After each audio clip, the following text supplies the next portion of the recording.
गाथा 70 में बता रहे हैं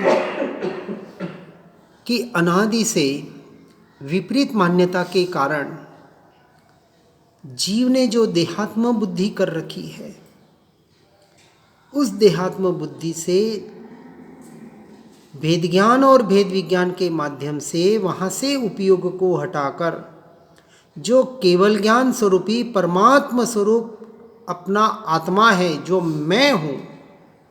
अब देखो, यहाँ दो बात करनी है।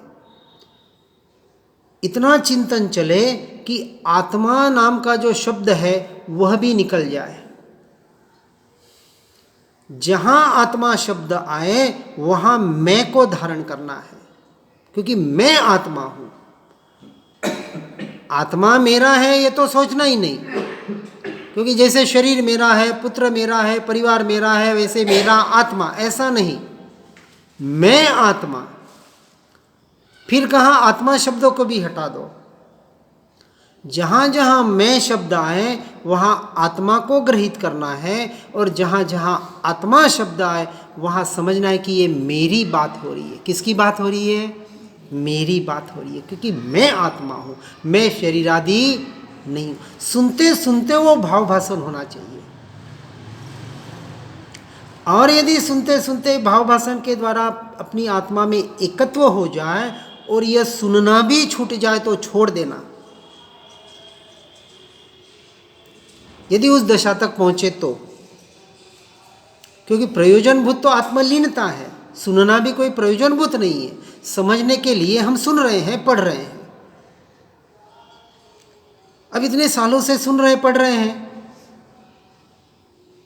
और कितना समझाना और कितना कहना, हम स्वीकार क्यों नहीं कर पा रहे? क्योंकि हमारे पुरुषार्थ की कमजोरी है। और दोष देते हैं कर्मों को कि अंतराय कर्म है, ऐसा कर्म है, कोई कर्म का उदय है, क्या करे, संसार में है, करना पड़ता है। भी करना पड़ता है तो करो और मरो, करना सो मरना।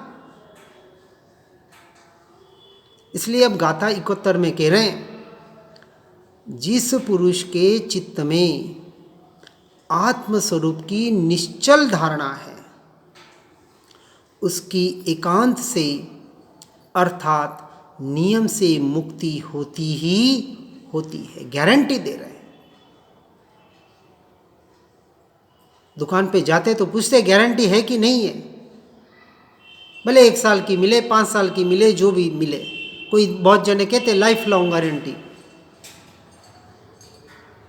यहाँ महापुरुष, ज्ञानी पुरुष, भावलिंगी संत हमें गारंटी दे रहे हैं, और सिर्फ शास्त्रों के आधार पर नहीं, पढ़े सुने कर नहीं, अपने अनुभूति के आधार पर गारंटी दे रहे हैं। समय सार जी में 6 महीने का समय दिया है कि यदि निवृत्ति क्षेत्र में जाकर, घर में रहकर नहीं, हम घर में रह के सब करना चाहते हैं, आत्मा को पाना चाहते हैं, मोक्ष को पाना चाहते हैं। जाना है पूर्व में और चल रहे पश्चिम की ओर। संसार पश्चिम है और मोक्ष का मार्ग पूर्व में है, तो जहाँ जाना है उस मार्ग पे चलना पड़ेगा। अन्यथा तो विपरीत दिशा में तो उल्टे उल्टे जाएंगे। जैसे कहते हैं कि किसी को स्टेशन पर उतरा और उसको पूरब की दिशा में जाना था, और उसने रिक्शा वाले को पूछा कितना लेगा, तो बोला 100 रुपया। तो बोला चलो थोड़े पैदल चलते हैं तो कुछ घट जाएगा। अब 2 किलोमीटर का रास्ता था, 1 किलोमीटर पैदल चला पश्चिम की ओर। बोला 1 किलोमीटर तो आ गए। अब उसने पूछा रिक्शे वाले को कितना लेगा, तो बोला 150 रुपया। भैया ये कैसी गड़बड़? तो बोला भाई साहब आप उल्टी दिशा में आ गए हैं, तो अब आपको 2.5 किलोमीटर 3 किलोमीटर जाना पड़ेगा। यही बात हम कर रहे हैं। जाना है मोक्ष की ओर, पाना है मुक्ति को, करनी है कर्मों की संवर और निर्जरा, और संसार में जाके क्या काम कर रहे हैं, तो विचार करना पड़ेगा। कि किस दिशा में चलना है, पहले उसका निर्णय करना पड़ेगा, ध्येय बनाना पड़ेगा और ध्येय के अनुरूप अपने परिणामों को, अपने जीवन को परिवर्तित करना पड़ेगा। हम कुछ बदलना तो चाहते नहीं, संसार से छूटना चाहते नहीं, मार्ग पूरा वैराग्य का है और मोक्ष को पाना चाहते, मुक्ति को पाना चाहते। यहाँ भावलिंगी संत गारंटी दे रहे हैं कि जिस पुरुष के चित्त में आत्मस्वरूप की निश्चल धारणा है, जो कभी चलित नहीं होने वाली, एक बार सम्यक दर्शन हो जाए, टंकोत्कीर्ण निर्णय श्रद्धान हो जाए कि मैं आत्मा ही हूँ, अन्य में कुछ भी नहीं हूँ, उसकी एकांत से अर्थात नियम से मुक्ति होती ही है। और जिस पुरुष की आत्मस्वरूप में निश्चल धारणा नहीं है, उसकी अवश्यंभाविनी मुक्ति नहीं हो सकती, उसे तो संसार में परिभ्रमण ही करना पड़ेगा। अब हमें परिभ्रमण करना है या परिभ्रमण से बचना है, इसका निर्णय करना पड़ेगा। देखो, कहते हैं ना कि जीव अकेला आया था और अकेला जाएगा। क्या लेकर आया था और क्या लेकर जाएगा? कुछ लाया था साथ में? नहीं लाया था? लाया था। कुछ लेकर जाएगा? व्यवहार से कहेंगे कुछ नहीं जाएगा, फिर भी कहेंगे लेकर जाएगा। क्या लाया था? कर्म की पोटली लेके आया था। सिर्फ कर्म नहीं, पोटली की पोटली, अनंत अनंत कर्म, वो कार्मण शरीर के द्वारा लेकर आया था। अब उस बोझे को मनुष्य भाव में कम करके जाना था, क्योंकि अभी तक कर्म की पूरी निर्जरा तो नहीं होगी, तो कर्म साथ में तो जाएंगे। कार्मण शरीर तो अंत तक नहीं छोड़ेगा आपको। अब जिस पोटली को हल्का करना था और उसमें हल्का करने से के लिए सर्वोत्कृष्ट ऐसा मनुष्य योनि हमें प्राप्त हुई कि जिस मनुष्य योनि के लिए देवता भी तरसते हैं। सम्यक दृष्टि देवता कि हमें मनुष्य जन्म जल्द से जल्द मिले और उसको धारण करके हम जल्द से जल्द मोक्ष की ओर, मुक्ति की ओर प्रयाण करें। ऐसा मनुष्य देह भी हमें धारण हो गया। और क्या चाहिए? ऐसी अद्भुत वाणी सुनने को मिल रही है, और क्या चाहिए? तत्व निर्णय कैसे करना, उसकी कला सीखने को मिल रही है, और क्या चाहिए? अब तो करना ही बाकी रहा ना। अब कहे कि खिला दो, तो यहाँ तो ये कोई प्रोसेस है नहीं। भाई संसार में तो चलो सलाइन, वो ड्रिप चढ़ाते हैं या और कुछ इंजेक्शन दे देते हैं और कुछ भी करके नली के द्वारा, इसके द्वारा आपके भीतर कुछ डाल देते हैं। यहाँ ऐसी कोई सुविधा नहीं है कि कोई बाहर से कोई कुछ डाल दे, कुछ कर दे। परमात्मा भी कोई किसी का नहीं कर सकते। यहाँ तो स्वयं से स्वयं में स्वयं का करने का मार्ग है। सब कुछ भीतर अपने से अपना। बाहर से जितना सुनना था, पढ़ना था, पढ़ लिया, सुन लिया, समझ लिया, तो करना जीव का रह गया। और करने के लिए ऐसे सर्वोत्कृष्ट मनुष्य योनि हमें मिली है, तो अब हमें विचार करना है और उसके अनुरूप पुरुषार्थ करना है। अरे संसार के लिए जीवन बिता दिया हमने। 60 साल के बाद गवर्नमेंट रिटायर करती है कि नहीं? पहले जो आश्रम की व्यवस्था थी 51 वानप्रस्थ अवस्था, इसलिए हमने महाराज जी को कहा कि एक ऐसे वानप्रस्थ स्थान क्रिएट करो जो मुझे यहाँ कमी लगी, कि ऐसा एक स्थान हो कि जहाँ निवृत्ति क्षेत्र की अपेक्षा से 8 दिन, 15 दिन, महीना, 2 महीना, जैसी जिसकी अनुकूलता हो, वहाँ जाके वो सिर्फ और सिर्फ आत्मा की आराधना करे। सुबह से शाम तक दूसरा कोई काम न हो। सही जाओ, सहमत खड़ी जाओ। अभी वहाँ पूरी व्यवस्था हमें तो नहीं मिली। हाँ, कहाँ सहमत सीढ़ी में सही में पूरी व्यवस्था नहीं। परमानेंट व्यवस्था चाहिए।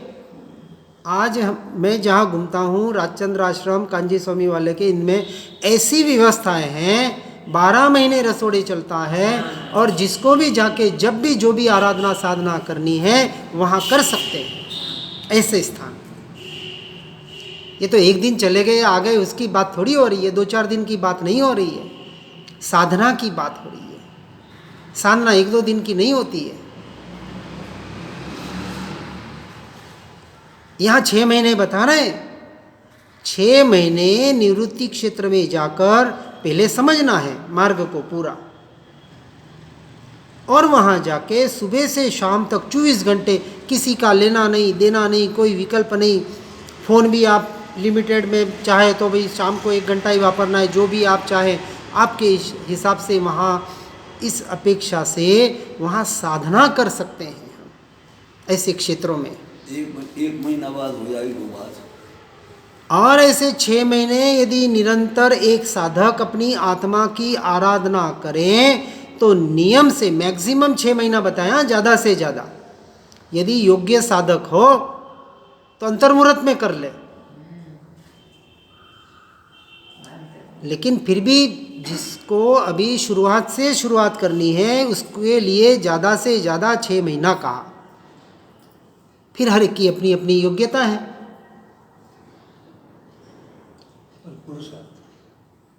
आप कितनी तीव्रता से पुरुषार्थ कर पाते हैं, हमें ये करना है, और इसके लिए निवृत्ति क्षेत्र की बहुत आवश्यकता है।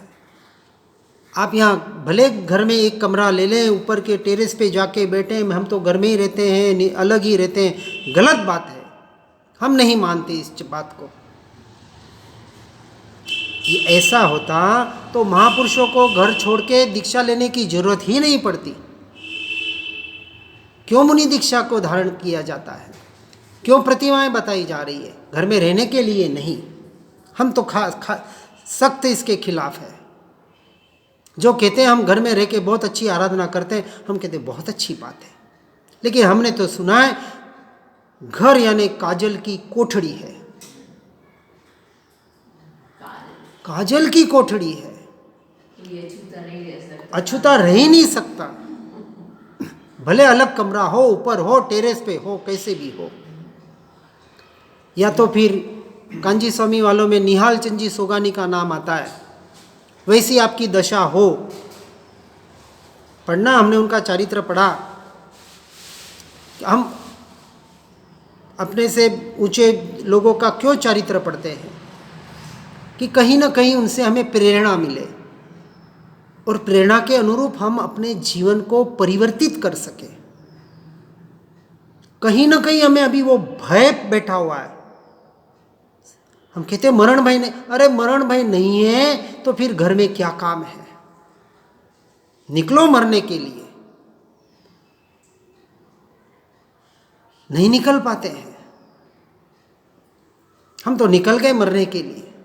इस क्षण भी मरण आ जाए तो हमें एक अंश मात्र भी खेद नहीं है, न जीने की इच्छा, न मृत्यु का भय। अब अपने भीतर जाग के देखना है कि हमारी दशा क्या है, मेरी दशा क्या है। इसका निर्णय स्वयं से स्वयं ही कर पाएंगे। सम्यक दर्शन में ये सारी बातें लागू होती है। इसका नाम सम्यक दर्शन है। अभी ये मुक्ति का पायदान, अभी तो फाउंडेशन है, पहला स्टेज सम्यक दर्शन मुक्ति के लिए। और अनादिकाल से जिस तत्व को नहीं पाया, बहुत गहरा चिंतन, बहुत गहराई में जाना पड़ेगा। ऐसा हंसी खेल का मार्ग नहीं है, जनरंजन मनोरंजन कलरंजन का मार्ग नहीं है ये। दोनों हाथों से लड्डू खाना, हाँ, वो भी मिल जाए और इस दोनों हाथों में लड्डू कैसे रख सकते? कहा ना, मार्ग ही विपरीत है। एक पश्चिम दिशा का और एक पूर्व दिशा का तो नहीं हो सकता। इसलिए यहाँ कह रहे हैं कि जिसका उपयोग अन्यत्र न भ्रमकर, न भटककर आत्मस्वरूप में ही स्थिर होता है। लेकिन किसका? जो घर गृहस्थी से छूट चुके हैं, जो वानप्रस्थ अवस्था या संन्यस्त अवस्था में है, ऐसे जीवों का लक्षण है ये तो ठीक है, अपेक्षा से अविरत सम्यक दृष्टि की बात बताई जाती है, लेकिन हम मूढ़ जीव हैं, हमारे अनुकूल हम उदाहरण लेते हैं। जहां हमें फिट होना होता है वहां हम अपने आप को फिट करते हैं। देखो ऐसे भी तो है, ऐसा भी तो है, वैसा भी तो, अरे सारे बहानेबाजी है और कुछ भी नहीं है। स्वयं से स्वयं को ठग रहे हैं। सबसे बड़े ठग हम स्वयं हैं। किसको ठग कहे? दुकान में जाए कोई एक 100 रुपए के 200 रुपए ले ले तो कहे देख लो ठग लिया उसने, हम आज ठगे गए। वहां तो ठगपना लगता है, वहां लगता है देखो पागल बन के आ गए। यहाँ प्रति समय ठगे जा रहे हैं, प्रति समय अपने आप से ठगे जा रहे हैं, अपने आप को पागल बनाए जा रहे हैं। यहाँ तो कहते हैं पागल होना तो बहुत अच्छी बात है। निश्चय की अपेक्षा से पागल होना है, बराबर। मोक्ष मार्ग में ऐसे आगे बढ़े कि संसारी लोग कहे अब ये तो इसका दिमाग गया। हम उसके लिए थोड़ा एक हल्का शब्द यूज करते हैं। संसारियों के लिए अर्थात समाज, परिवार, राष्ट्र, सबके लिए नालायक बन जाओ। हम कहीं ना कहीं लायक बनना चाहते हैं। अरे कुछ नहीं तो समाज के लिए तो कुछ करें ना। ये मार्ग नहीं है। लोकोत्तर मार्ग कहते हैं और लौकिक में चले जाते हैं वापस। देखिए कथनी करने में बहुत भेद हो जाता है हमारे। कहने से लोकोत्तर नहीं हो जाता। लोकोत्तर है, बिल्कुल है, 100% है, लेकिन उस मार्ग को जीवन में अपनाएं तो अपने लिए, अन्यथा तो लौकिक ही बने हुए हैं, वहीं क्रियाकलापों में फंसे हुए हैं, वहीं संसार के क्रियाकलाप और धर्म क्षेत्र में आए तो भी वही क्रियाकलाप। फिर कहाँ से लोकोत्तर हुआ? लोकोत्तर का अर्थ ही ये कौन सा कि जिसका उपयोग अन्यत्र न भटककर सिर्फ और सिर्फ आत्मस्वरूप में स्थिर होता है, ऐसे लोकोत्तर मार्ग से ही नियम से मुक्ति संभव है। इतना सा मार्ग है। परंतु जिसका उपयोग एक से दूसरे स्थान पर भटकता है, भ्रमता है, इसलिए स्व समय और पर समय, स्वद्रव्य और परद्रव्य, स्वभाव और परभाव, इसके भेद को बराबर समझना है और समझकर मैं कहाँ हूँ और मुझे आगे कहाँ बढ़ना है, इसका हमें निर्णय स्वयं से स्वयं को करना है। हम इसलिए तो पढ़ सुन रहे हैं कि हम अपना निर्णय कर सकें। ये लोगों को बताने की बात कोई बहुत बड़ी बात नहीं है। विद्वत्ता पंडिताई करने में कोई मोटाई नहीं है। बहुत बहुत बड़े बड़े पंडित पीएचडी डॉक्टरेट ने किए हुए एक एक शब्द को लेके आपको 1 महीना निकाल दे। हम कहते हैं हमें विद्वान नहीं वैरागी बनना है। वैरागियों का मार्ग है। चाहे वो विद्वान हो। शिवभूति मुनि को क्या कितना याद रहता था। बहुत जने कहते हमें ज्ञान चढ़ता नहीं है, हमें ज्ञान उतरता नहीं है कुछ। अरे ज्ञान कहाँ किसको? फिर तो शिवभूति मुनि को तो जीवन भर अज्ञान ही रहना चाहिए था। उनको तो एक सूत्र भी याद नहीं हो पाया। मारूस मातुष बताया और मास्तुष कर दिया उसको भी, फिर भी केवल ज्ञान को पाया। अपेक्षा से एक एक उदाहरण दिए जाते हैं ऐसा नहीं कहा कि आपको कुछ याद नहीं करना है, याद होता है तो अच्छी बात है, लेकिन याद तो एक ही करना है ना, ग्रंथों को शास्त्रों को याद नहीं करना है। एक भी सूत्र याद हो, एक भी शब्द याद हो, और यदि भाव भाषण के द्वारा अपनी आत्म स्वरूप में, अपनी आत्मा में लीन हो सकता हो, तो कौन से शास्त्र की जरूरत है, कौन से शब्दों की जरूरत है, कितने शब्दों की जरूरत है? वास्तविक नहीं है। इसलिए कहा, जिसने एक आत्मा को जाना उसने सब कुछ जान लिया, और सब कुछ जानने का सार एक अपनी आत्मा को, अपने स्वरूप को, अपने स्वभाव को जानना इतना मात्र है। जब यही करना है तो और मैं क्यों उलझे? सीधी सी बात है। जब मुझे पता चला कि मैं इस मार्ग से जाऊंगा, राजमार्ग है, बिना किसी रोक टोक के, बिना किसी व्यवधान के बहुत आराम से और जल्द से जल्द पहुंच सकता हूँ, तो अन्य मार्ग की खोज मैं क्यों करूँ? किसी ने बता दिया कि देख, एक दिन में ऐसे ऐसे सच्चे लगन से, सच्चे ऐसे ऐसे काम करेगा, गारंटी से तुझे 1 करोड़ मिलेगा। क्या करेंगे हम? वैसा का वैसा करने का प्रयास करेंगे।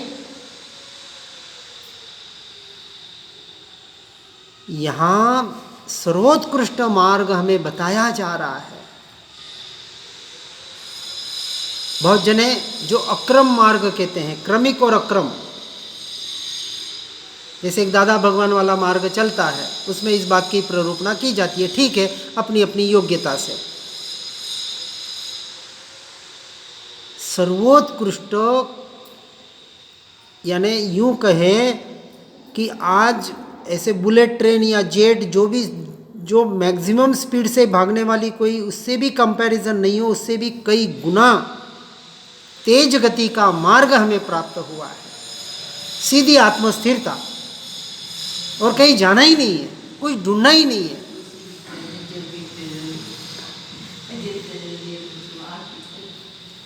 न कुछ करना, न कुछ धरना, मात्र अपने में रहना। और रहना भी क्या, मैं अपने में ही हूँ, इसका स्वीकार करना। मैं मुझ में ही तो हूँ। आज दिन तक मैं अपने स्वरूप को, अपने स्वभाव को छोड़कर एक समय के लिए भी परद्रव्य परभावों में गया नहीं, जा सकता नहीं। ये शाश्वत सिद्धांत, इसको स्वीकार करना, मात्र पढ़ के सुन के नहीं, श्रद्धान के आधार पर। इसलिए श्रद्धान का महत्व बताया। पढ़ सुन तो बहुत रहे हैं, लेकिन अभी श्रद्धान नहीं हो पा रहा है। और जिसका श्रद्धान हो जाता है, वो जल्द से जल्द संसार से निवृत्ति का ही प्रयास करता है। अब 60 साल वाले के ऊपर को संसार में कितना काम है बताएं? पोतों की शादियां करनी है, पड़पोतों की शादियां करनी है, 7 पीढ़ी की व्यवस्था करनी है, क्या करना है? अरे जब बेटा कपुत तो काहे कमाए और बेटा सपुत तो काहे कमाए। अपना काम कर ले। अब पूरा का पूरा समय, 60 साल के बाद टोटल रिटायरमेंट, एक ही कर्तव्य और एक ही आवश्यक। अब 6 आवश्यक भी भूल जाएं। संसार के कर्तव्य तो भूलें, समाज के कर्तव्य तो भूलें, ये क्रियाओं के भी कर्तव्य भूलें। एक ही कर्तव्य और एक ही आवश्यक। मैं ज़्यादा से ज़्यादा, जल्द से जल्द अपने स्वरूप और स्वभाव में कैसे रह सकता हूँ, इसका निर्णय है। यही एकमात्र हमारी साधना और आराधना होनी चाहिए। इसलिए सुनकर, पढ़कर, यथार्थ रूप से समझकर उस रूप अपने जीवन को परिवर्तित करने का प्रयास और सत्य पुरुषार्थ करें। इसी भावना के साथ ओम नमः सिद्धम। जिन वाणी के ज्ञान से हो सम्यक श्रद्धान, हो चारित्र महान और पाऊं पद निर्वाण।